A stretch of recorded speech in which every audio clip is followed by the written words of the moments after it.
Welcome to The Crucible, Conversations for the Curious. I am Hamish, your host. This podcast is for anyone going through awakenings, trying to make sense of life, whether dark nights of the soul, needing to make life-changing decisions, struggling with addiction or critical illness, or simply realizing that their life as they know it is not aligned to values and purpose. You are not alone. You can get through this, I promise you.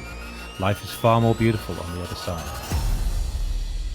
Hello everybody and welcome to another episode of The Crucible. I'm here today with Debra and she's got a story that you need to sit down to listen to. Debra, thank you so much for turning up. Thank you for offering to share your story. Can you start by telling me what happened in your 50s? Yes, very happy to, because now I'm on a mission to make sure that other people who are later in life don't feel that there's no hope and that they have to live like they've been living for the rest of their lives. And so midway through my 57th year, I had been asked by a business person where I live to attend a networking event. It turned out that it was an evening with him, and I hadn't realized that it was just him. And I hadn't realized that he was assuming that I wanted bottles of wine and dinner, and old patterns started to emerge again in me. Triggers started to emerge again in me. I left that evening in floods of tears.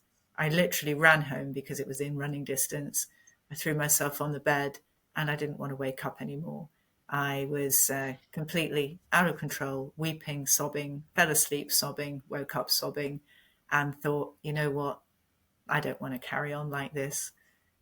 Weirdly enough, or not weirdly, but it was at the time, I had some form of divine support, because it led me, my body, I don't think I was there in my mind, to open up my laptop and type in counsellors near me, of which was a strange thing, because for the whole of my life, I'd always thought, from what I'd been through and what I'd had to cope with, that counselling would be the very last thing I needed, because guess what? I thought it would induce a nervous breakdown.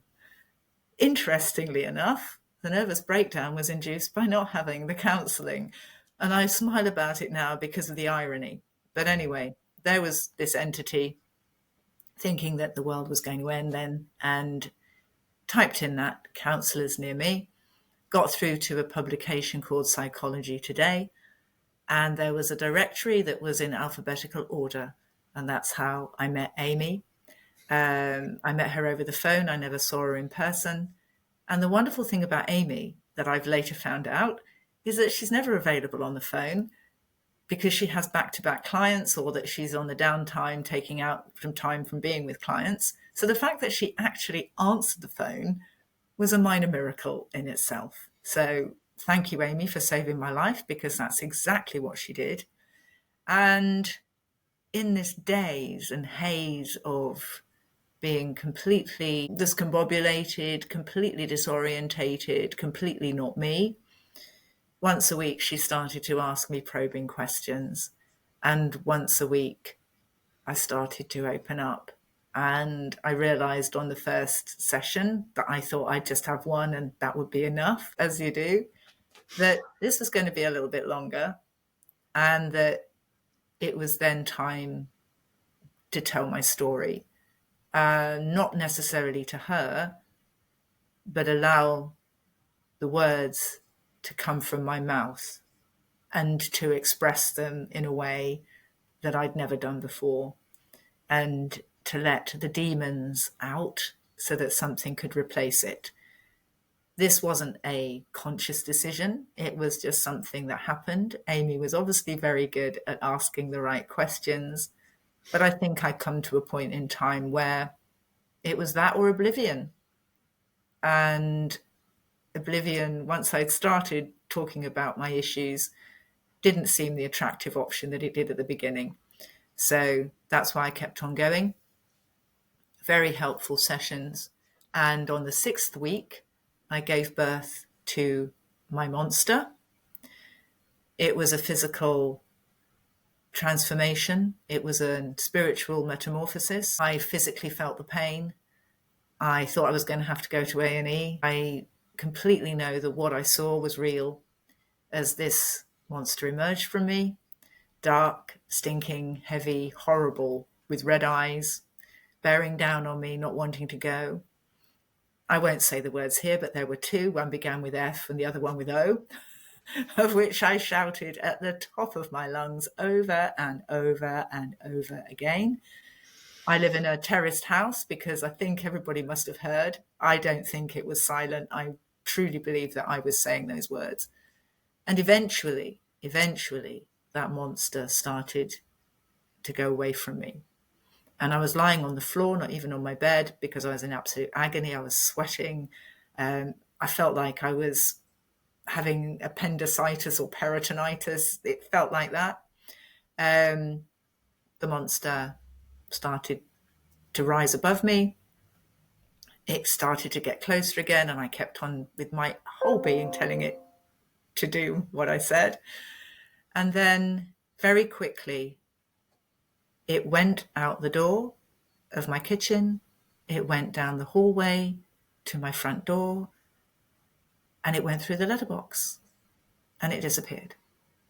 And I knew then that it would never come back, that what I had now was a vacuum, that I felt completely empty, completely at peace, completely at one with the world and with myself. I didn't know what was happening at that point, but now after reading some very interesting material and listening to podcasts about spirituality, at that point I'd found myself, I'd found my essence, I found who I was, and I knew at that moment that whatever happened in life afterwards, I had the ability and the strength and the resilience and the love to be able to take it on my shoulders and deal with it without fear, anxiety, or depression or victimhood. Because in that moment, I knew that I had changed in a cellular level. That means every cell in my body had changed. And even my appearance outwardly, after I started to go back out into the world again, people said, "You look different. Have you been on holiday? Have you got a new skincare regime? You look happier. Well, what's happened? Have you got a boyfriend?" And I knew that I'd changed completely inside as well. At that moment, I forgave my abusers. I forgave my parents. I don't say that they were right to do what they did, but I understand that there were circumstances that they had gone through in their lives that they hadn't unraveled or they hadn't thought to look into. They hadn't had the experience and the blessing that I had by going through the experience that I did, and I was able to forgive. And again, in that act of forgiveness, it helped me transcend all of the anxiety, all of the victimhood, all of the blame, all of the shame and the guilt that I felt from having been a child that I always felt had deserved it, attracted it, and that I was the person that really was that kind of person that these things happened to. And that all left me. And so I realized that an act of forgiveness was actually more liberating and freeing for me. And both my parents are dead, but I just felt this peace and calm and acceptance. And so carrying on through my 50s, I then found that I wanted to listen to uplifting, motivational speakers on podcasts, in books, etc. I didn't want to, and this just came naturally, I didn't want to expose myself to mainstream media. I didn't want to get involved into negative discussions. I wanted to hear about those wonderful things that I felt I missed out on all my life. Although I heard them, I didn't internalize them, I didn't understand them. Yeah. And so with that came this desire for learning. And I'm on my own, I have to look after myself. So during this process, I still had to work and I still had to earn a living, and I have my own business, so I couldn't take any time off. So I managed to patch myself up as much as I could and put a brave face on things. But actually, you know what, once I was going through it, I understood that there was going to be a wonderful outcome. So I knew that I could keep going and get up every day, knowing that that was on the horizon. That spurred me on. And interestingly enough, moving on from that, I listened to this type of material from people like Tony Robbins, Mel Robbins. There are hosts of those people. And I just felt, yes, I can understand this positive thinking, positive talking, but there must be something more within us that acts as the anchor, that acts as the grounding, that acts as the center. And so that's when just naturally I started to listen to more things of an esoteric spiritual nature. And that's when I really felt that I'd come home and that I'd felt at one and at peace with myself. And I'm still learning and I'll never stop. And it gave me this massive sense of belonging and purpose and truth, and that there is a different way of coming down the stairs. It's not necessarily that you have to go on your head, which I was doing and causing myself a headache. It's actually, you can go on your feet and hold the banisters. And it's like, wow, that's incredible, because I've been doing it wrong all my life. And it just put a different perspective on things. And so now I can be in situations which before would have triggered me to the point of making me want to run away or being scared or lashing out. Now I've found I'm much kinder, I'm more patient, I'm more understanding of the fact of me and how wonderful I am, but also that everybody else is on their own journey, and that actually we're just all rubbing together in a wonderful kind of soup of human beingness. And I don't judge anymore. I don't think that I'm right and people are wrong. I understand that polarity needs to be there to get the whole frame. And actually, me thinking that I'm right, I used to think I was right a long time ago, and I now know how wrong I was. So I can't really say that, oh, I'm right, this is the way, because if I change, that changes as well. So I've become much less controlling. I'm working on that side of things because I do still have a tendency to want to control things. But for me, it's about understanding that we're all here, and that wherever and however awful things that we do, and I've done awful things in my life, but we're on this journey, and it happened because it was meant to happen. And that gives us and gives me the opportunity then to say, well, right, how can I learn from this? And thoughts and feelings that I've had over the years, which I thought were coping mechanisms to serve me, to get me through things, I've now realized I don't need them anymore. And that's a little bit more challenging to try and to understand that there are different ways of doing things. But yeah, I think with that whole idea of being oneness, and for me, that took on not from a religious perspective, but from a universal perspective, that I am part of this most amazing creation. And to be a human being in the first place, the odds are like tiny, tiny, tiny, aren't they, if you to become one anyway? And so I'm very fortunate to be a human being. I now believe that we don't die as our essences, as our souls. I now believe that we do come back to learn the lessons and give forth the things that we need to do in each entity that we choose, that it is a choice.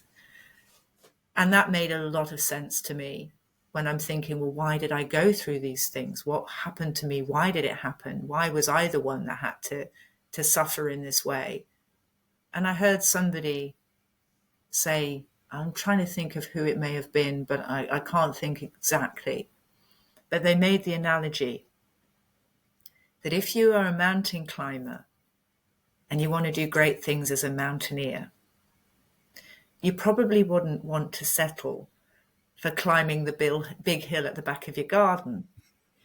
You'd probably want to climb something like Mount Everest or Mount Kilimanjaro or one of the big ones.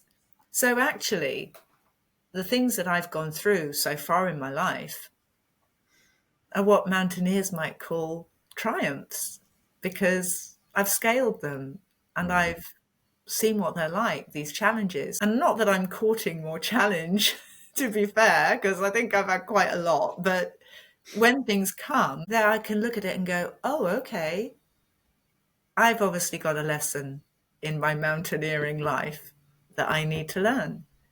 And that kind of puts a different perspective on things. So the 57th year of my life was, yeah, it was different. It was very different from what I'd experienced before. And it taught me also not to fear the unknown, not to fear change so much, because I'll be okay. I've always been okay. I am okay. And I think that is the whole purpose of the fact that now I can understand what surrender is like, to surrender to the bigger force out there that has our best interests at heart and understands why we were here in the first place. And it might sound a bit like, oh gosh, well, that's all a bit, I don't know, I can't see this, I can't touch it, I can't smell it. It goes against the kind of human being senses that we've got to try and manifest something that we can have in 3D. But then when I think about all of the radio waves, all of the Wi-Fi that we have, all of the hearing things that dogs can hear, but we can't, all of the things that flies can see, but we can't. There's so much more that we can't see and that we can't touch necessarily, that, a little bacteria in our body will be having a different experience of its life because it's a different size, it's a different thought process. And so from that perspective, I'm like, oh, there's a lot that I don't see that I know now exists outside of me and outside of my perception. And so once I trust that that's okay, I can be more solid. I can be more resilient. I can be more loving because I haven't got all that protection that I needed before. I don't know if all this makes sense, but it makes sense to me. So I guess that's the bit that counts. It does make sense because first of all, congratulations on removing that bug-eyed, red-eyed monster. I want to come back to that in a minute. But I think everything that you've said, how you've made sense of things is wonderful, because we do have two choices. We can either live in that fear, or we can, go, this is way bigger. The universe is way bigger. Life is bigger. So there's got to be more. Science proves this. 20 years ago, science didn't prove that. This was right then. This is right now. Who knows what will be the next discovery from science? It may well be something completely different. But I think, being that curious is wonderful.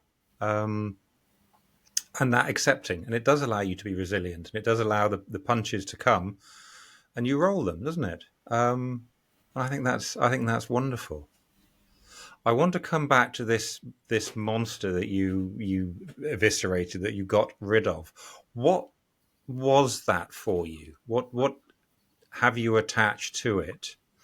What left your body at that time? Evil left my body. The devil left my body. I was possessed.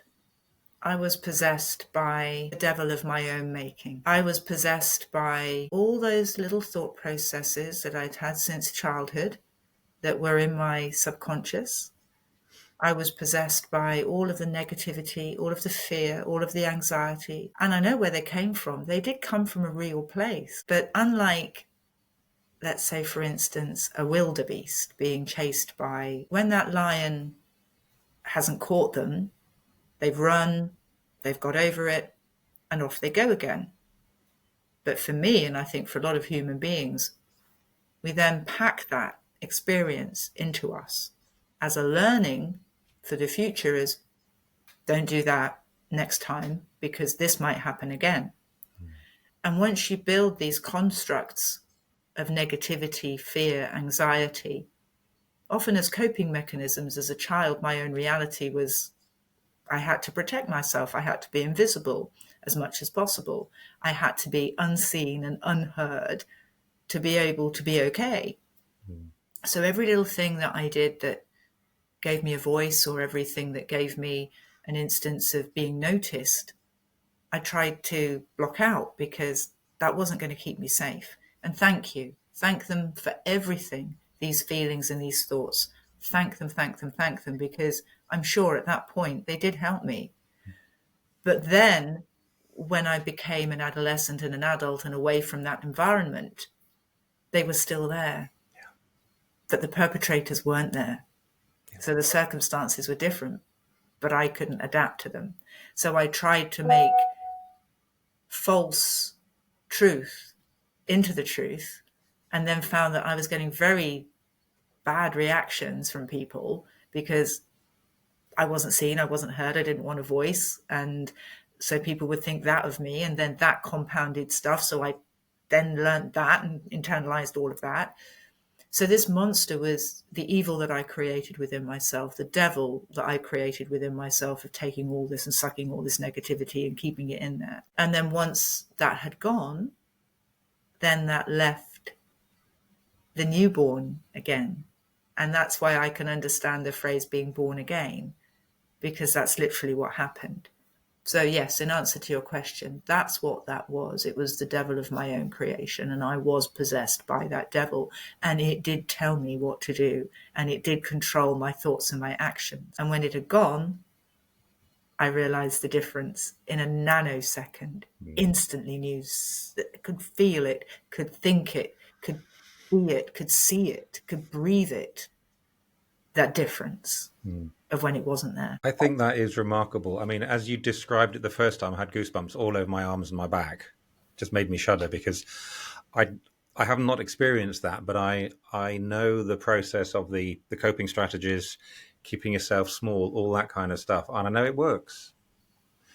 As a child, and you took it with you to an adult, I took it through me to an adult, and most people do. And then it doesn't, because you've got that contradiction. You know, there's Debra the adult, Debra the child. This is running the show, and you're going, hang on, I know better. I see things differently. So that puking out that monster, that devil of your making, I think is incredible. I haven't done anything like that, but I think, yeah, I mean, as you said, it left you with a open space of potential. How did you fill that? What were you able to do? Because, you know, that void, it could quite easily come back if you're not able to go, I'm not going to. So you had to be vigilant. But what else did you do to make sense of your potential, I suppose? Well, I'm very familiar with the fact that nature abhors a vacuum, so it's going to be filled with something. And I asked the counsellor at this point what needs to be done, because once I described this event to her, she was concerned about things coming in that weren't going to be helpful for me moving forward. Now, at that point, I think I got enough presence of mind and enough innate knowledge that had run parallel to the monster but had never been given credence. That came to the fore. That was what was filling the gap. But for 2 weeks, I was like a newborn baby. For 2 weeks. It was about 2 weeks. And I know that that's actually not an uncommon time frame from when people have had this kind of scenario. And I was walking around going, oh my goodness. Oh, wow, this looks incredible. I've never seen things like this before. You know, like objects like spoons and vacuum cleaners. Oh, wow, this is incredible. And I've never done drugs, but I hear the fact that people who've done mushrooms or something, everything's like, wow. Well, I was having my wow moment that came about from that. So the little things and the knowledge of knowing that I now could tread this different path. And then I think all the things that were in the background, the good things started to come to the fore. And it was incredibly empowering feeling. The counsellor, after we left therapy after 8 weeks, I think we got to a point in her level of understanding of these events and circumstances that she didn't feel comfortable taking on further therapy with me. And that was completely fine. She said she didn't quite know how she could help me moving forward. And I said to her, I don't actually think I need you in that capacity now. So that was good. But my own understanding and my own thirst for the knowledge that I needed to then move forward from, by divine download, actually came to me. That wasn't something that the I of me actually did. It was the download from the divine, from the universe, showing me and guiding me what to be involved with and to what extent, and to then when to change things. And that was not my own influence. I know that, but I was guided for that. So I was very blessed, and I feel very thankful that the goodness of the universe knew that at the time was right for me to go down that path, and it led me down that path, and I was willing to do it. So yeah. I know what you mean by that wow moment. When I left rehab, I felt I had been peeled.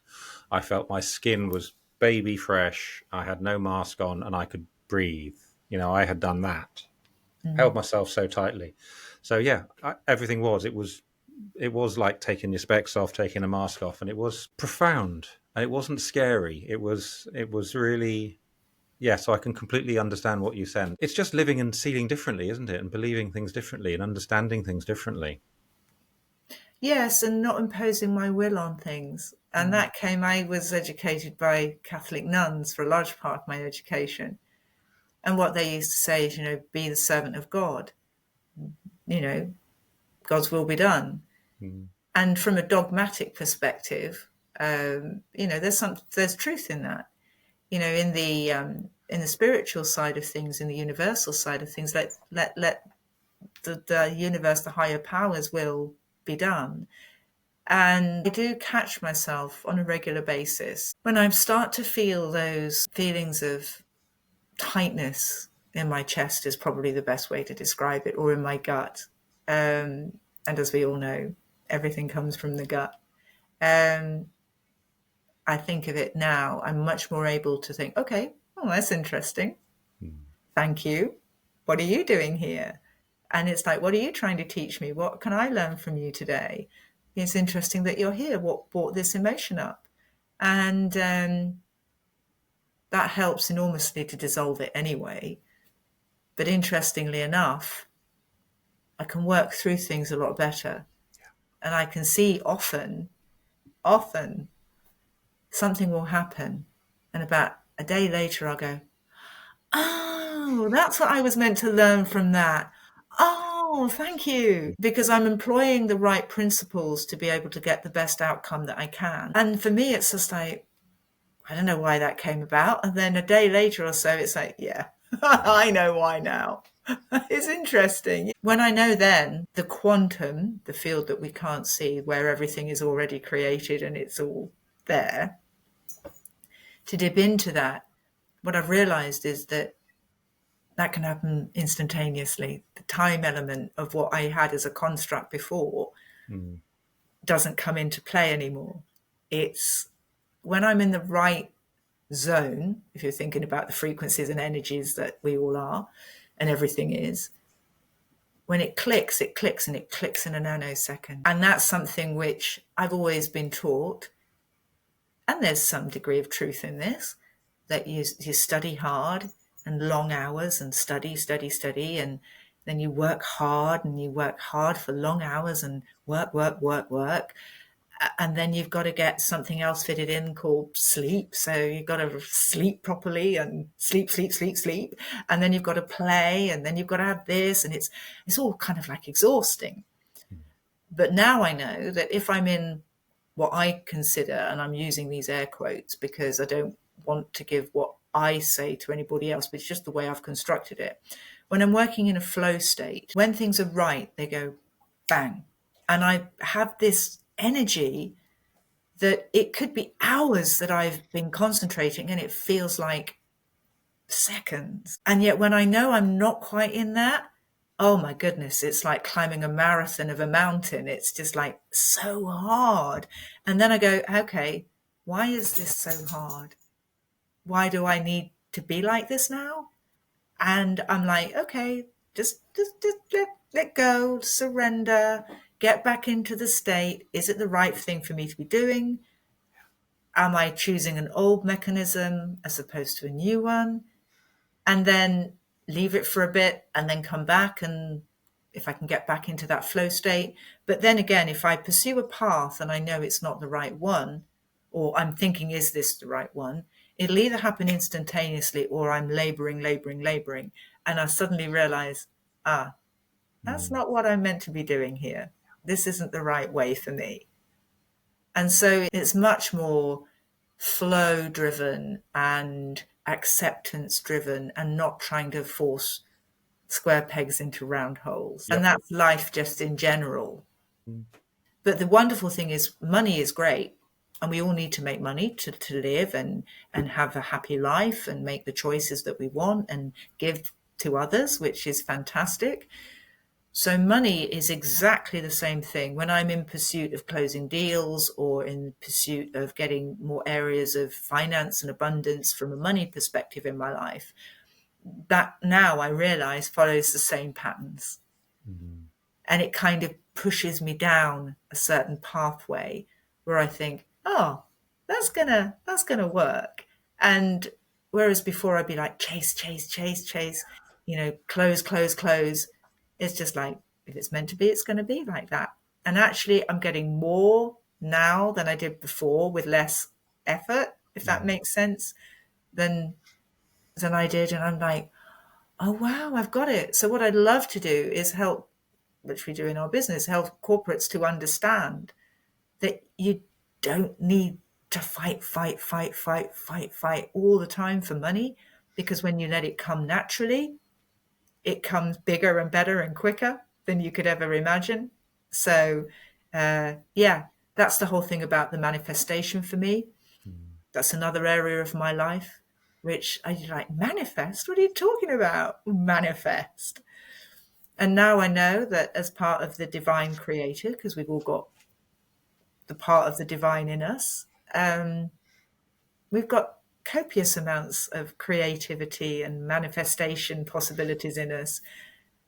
And sometimes I think, right, what would I like to manifest now? And I just give it out there with the fact that I will surrender to what I need to do. And without really exception, as long as I don't put my own time-defined thing in it, it kind of happens. And I'm like, oh, didn't think that was going to happen. And it did. And so I'm like, okay, well, if that can happen, let's do this and trust the process.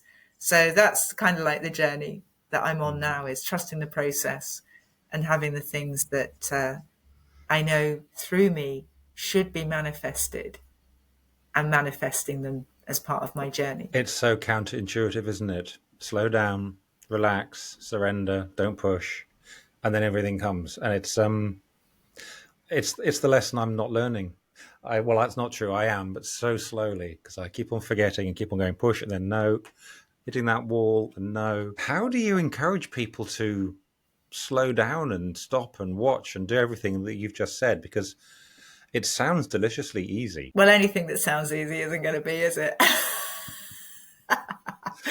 No, that's by definition, isn't it? No, nothing's ever easy, is it? That's worth doing. Well, this is the whole part of the journey. It's the whole part of trying to understand ourselves and what our purpose is. And a purpose doesn't have to be, something where, you're going to help 2 million people in 5 years to help with climate change or whatever. Our purpose can be to love and to show compassion and to give and to be the best of the nanosecond that we're in, versions of ourselves, and be compassionate. We don't necessarily need this grand plan. But when I understood that I was part of something bigger, and that I didn't make the universe, I can't make it all happen. I can't control it. The idea of control now is actually for me a bit laughable. But what I can is be that vessel for what's to come. So encouraging people to slow down is, people like to make the analogy I've found in business of the devil's in the detail. And when you're focusing on detail, it makes you slow down. When you're big picture thinking and you're trying to rush through things, or you're multitasking, that's when the issues happen, because we're not really meant to multitask. We're meant to do little bits at a time and not try and get everything in this melee of everything else. And what I say to people is, if we can think about the detail of the one thing that they're looking to get and understand why they want it, what's the purpose behind it. And a lot of people then realize, well, actually, I don't really want the thing that I'm going for. I want the outcome that I think the thing will give me, but the thing isn't necessarily the thing to get me there. So when we think about that detail in business, it's about analyzing, what do we want? What do we really, really want? What do we want the outcome to be? But from a sense of, has that got a purpose in my life? Because I've wanted all sorts of things like fancy clothes and what have you, but that doesn't necessarily fulfill the purpose of my life. So the reason why I wasn't getting them is that the universe was going, come on, Debs, do you really want that? Is that the nature of what you want? Is it really what you want? And it's defining people in business for the detail, but what they want, is that really what they want? And is the thing that they wanted to get there the right thing? And once they understand, actually, let's open up the mind. Let's be a little bit more creative. Let's take some time to let things in and then to flow and to go with that flow. It will naturally guide us to where we need to be. And in business, because we give people back their time to be able to do these things, I always say, be very careful with what you fill your time with, because time is a very, very precious resource. And once the moment has gone, it will never come back in the same way. And the fact that we have another moment after that moment is a blessing. So I always say to people, just when you use your time that we give you, give it wisely. Make sure you're putting it into pursuits. They're going to be for the benefit of you, of your loved ones, of humanity, of the world, of the universe. And if you put that intention out with that benefit, all of a sudden, all these cogs start to move, all these incredible things start to happen. You start meeting the right people, which is miraculous. You start thinking of an idea which you never had before. You start maybe going on to a dietary regime that you'd never thought that you'd do. You start to maybe think of going out into nature in a way that you've never done before. It's all those things then start to come up. And business is no different. Spiritualism in business is becoming more accepted. Mm-hmm. Because I think people realize, if we keep on doing the same things that we've always done, we won't get a different result. And so it's that education, it's that awareness of actually not trying to impose our will on something, but actually have a more softer, gentler approach to allow the will of the universe to flow through us to do what we need to do. And that's where I think people have the greatest element of difficulty, is thinking, well, I've got to do something. I've got to do the doing of it, because and actually they just don't get it. I was speaking to a very, very successful businessman just the other day, and he said, I think it's 50% the universe and 50% me. And I said, wait, but you are part of the universe. So where is that 50% not connected with the universe then? And he's like, oh, but I've got to do something. I've actually physically got to do it. I said, well, in a way, yeah, but it's directed from outside, from the universe, through you. Are you sure? And I said, well, yeah, because how else are you here? Mm-hmm. You're a little baby. You didn't have the knowledge of when you were a kid or a little tiny infant. Oh, I'm going to know how I'm going to feed myself, or I'm going to know how I'm going to get the milk from my mum's breast, or I know how I'm going to crawl. You didn't have that. That was all divinely given to you as your instinct. And he's like, oh, yeah. And I said, and by 3, you'd have had 3 quantum moves in your life. You would have been able to feed yourself, you would have been able to walk, and you would have been able to talk. But you didn't do that yourself.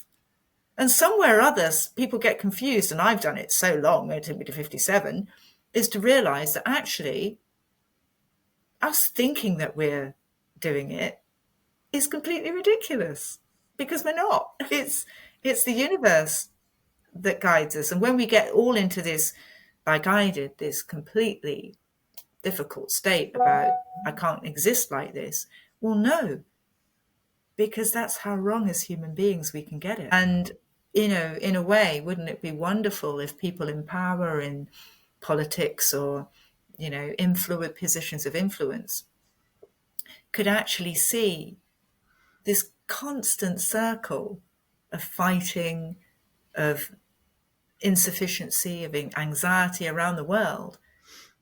But each one of them gets caught up in this merry-go-round. And it's like, okay, but surely what you must see is that it's not working.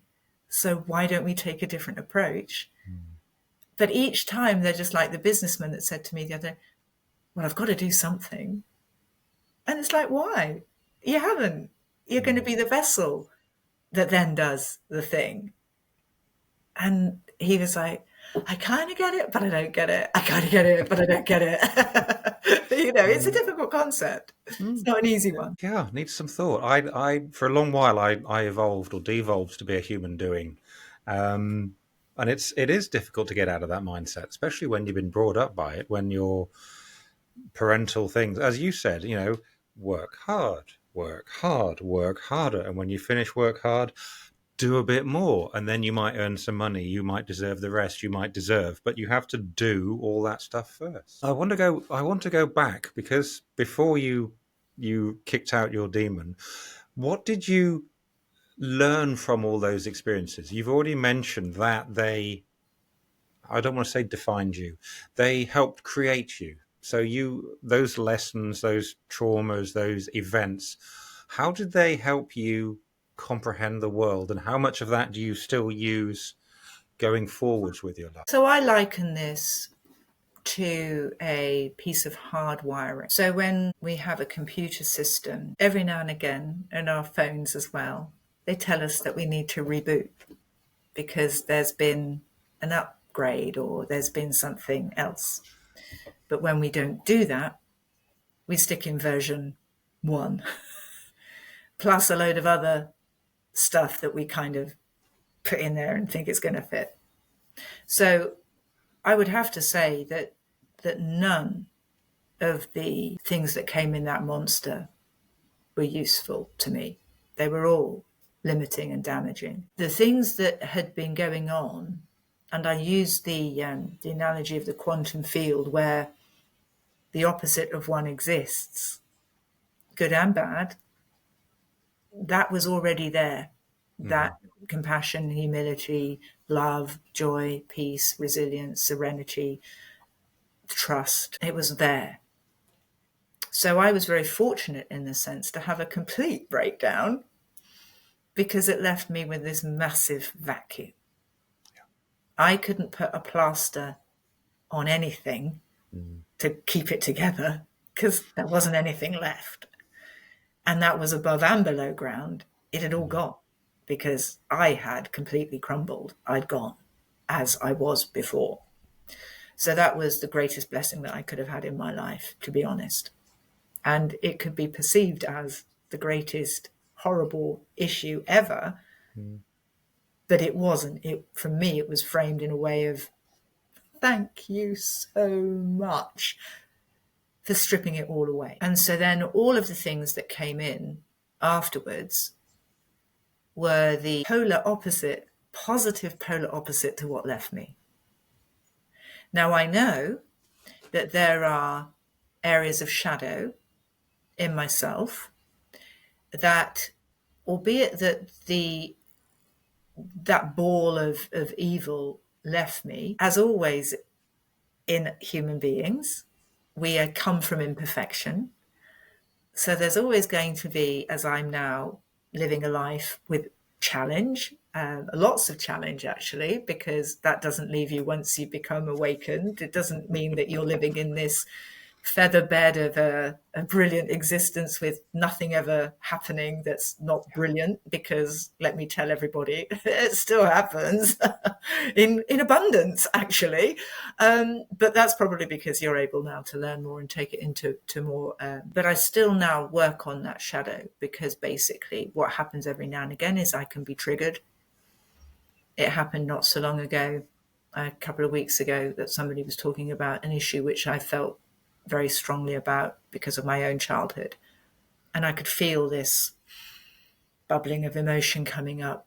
And whereas before I'd be like, suppressing, oh God, don't show anybody that I'm reacting to this. Oh my God, this is going to be embarrassing. Don't cry. Whatever you do, don't cry. And I could feel it welling up. And I thought, right, I'm going to thank the feeling for welling up. So I was going, thank you, that's great, thank you. And all of a sudden I realized I have no control over this now. This is going to take me over. And there's a reason why it needed to do that, because it needs to be released. And so the people that I was with, I said, I'm going to go now. And I thank you very much. I've just been triggered. I've been triggered for the last half an hour about the things that you've been discussing. And the reason why I've been quiet is because I've been triggered. And now I have to remove myself so that I can handle it. They're all like, what's going on? Deborah's straight and wobbly.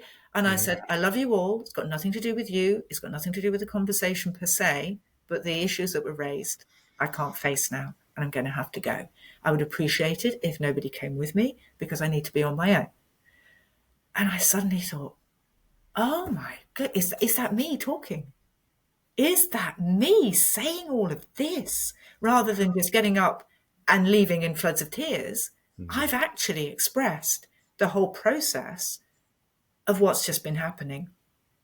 And I took myself out and I literally put my arms around myself and I hugged myself and I said, thank you. Well done, you. You did it. It was brilliant. The feeling was incredible. I still felt pretty bad about the trigger, but that whole process of how I went through it, and obviously how I was analyzing what was happening, is a real gift. Because once I could do that and go, oh, okay, I know why I'm reacting like this. I know why I want to shout at somebody. I know why I want to feel guilty about something. I know why I feel feelings of self-loathing and lack and I know why. And once I've got the why, I'm like, oh, okay. It then dissolves. Weirdly, it just kind of just dissolves. And I went out of the restaurant and I walked down the road and I'm, thank you for feeling like this. Tell me what I need to learn. I allow the feelings. It's all right to cry because I'm a good person. I've been through shit. I'm fine. I'm good. I'm having all of this experience. And I get some beeps on my phone, which I knew was from the people saying, are you safe? Are you okay? And I thought, I'm not going to deal with that until I'm in a point where I can deal with that. Mm-hmm. And so very quickly, within about 5 minutes, I got to a point where I'd congratulated myself on the understanding of what I'd just been through, why it was happening, what was happening, thanking it and saying, you know what, as much as I love you, little Debra, we don't need that kind of behavior now because we're safe and we're sound and we're going to be like this forever. So thank you for letting me know about that, because for years I suppressed all of that and told it to go away. And I said, thank you. And now we move on. And then I looked at my phone and they're like, where are you? You safe? Are you okay? And I went back to each one of them and I said, I'm all good. I'll be back in 10 minutes. Don't worry about me. I'm fine. Go have a good time. And I'll be back. And when I'm back, you don't need to ask me about anything. I'll be cool. And when I'm back, I was back and everybody went, oh, no, we don't ask her if she's okay because she said not to. And off we go again. And now somebody else came after me and they said, wow, that's taught me a lot, because similar stuff I didn't realize had happened to them and they weren't feeling great either. And I said, it's okay to be not okay. And so again, this whole journey as helping me to know that we don't have to be okay the whole time. But when we're not okay, we can take it and go, what's it trying to teach me? How can I learn from this? And then how can I move forward? And if there is a positive way at that time, great. And if there's not, that's also great. But understanding that that will pass, that feeling will pass, because everything does pass in time. There's a biblical quote, again, it's that this too shall pass. And it does. And it might take 5 minutes, it might take 5 weeks, it might take 5 months, it might take 5 years, but it will pass. And as soon as I then surrender, the big thing about surrender is I've let go. I've let go. In that moment, I've let go. And usually what happens is then there's a serenity that happens from that surrender. And it's a beautiful thing to be able to do, because I've not been able to do it before. Thank you. That was beautiful. And I think you've wrapped up the conversation. That is such a place to leave hope and a lot for people to think about, including me. Debra, I think that was spectacular. Thank you. Thank you very much.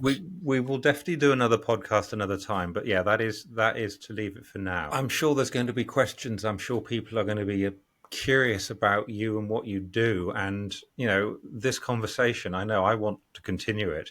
How can people find out more about you and what you do? Oh, well, thank you very much. If there is anybody out there, I'd love people to be in touch. One thing I say is I'm a great listener. I don't make any judgments. If anybody wants to talk about something that has maybe triggered in them what I've discussed, absolutely fine to do so. I'm on all the usual social media channels, and I know that you'll pop those up as well. Yeah. And I've got a podcast called Sphere of Being, which is caring for those who care for others. And so that's talking from my heart as well, with a co-host of mine called Norma, and we have guests on that show as well. And for me, it's all about spreading the word. And as I said right at the beginning, that there is hope. There is a way of doing things. If life isn't easier than as easy as you'd like it, and you think that there's some things that you'd like to sort out, they can be sorted out. You can have a great time. But what I would say is, on the face of it, actually, life doesn't change in the sense that you're with rainbows and bunny rabbits and things like that. You still get the issues, but it's the way that it's framed. It's the way that we can look at things. It's the way that we're dealing with things, knowing that they're nourishing us for bigger and better things. They're giving us stepping stones to be able to move onwards and upwards, rather than to drag us down and to swamp us and to make us into victims and being unhappy. But if you're prepared for that, then I'd say this journey is amazing, and I'd recommend it to anybody. Absolutely. It is worth the bruised knuckles, the banged head, the scratched knees. It's worth absolutely everything, because, the grass is greener on the other side. You still have to carry wood, you still have to chop water, or the other way around, but you do it with a different perspective, and you've really shown me how important it is to do that. Yeah. Well, thank you, Hamish. It's been a real pleasure. Thank you. Cool. And then one last question. What did you learn from your 57th year? What was the superpower that you gained from that fairly harrowing experience? I was going to say something, and now I've changed my mind. So thank you. The oneness with everything, being part of this amazing universe. Yeah, being at one is just awesome. It really is. So yeah, it's being in that oneness of the universe. Beautiful. Thank you. Thank you very, very much. Lovely. Thank you too. Thank you for listening to this episode of The Crucible, Conversations for the Curious. If these powerful stories of transformation resonated with you, be sure to like, subscribe and share this show with anyone who you think could do with a dose of inspiration for their own journey. I would really appreciate it if you could make any comments on your favourite podcast platform as well. That helps me reach more people. All the important links and information are in the show notes below. Thank you very much for listening, and catch up with you soon.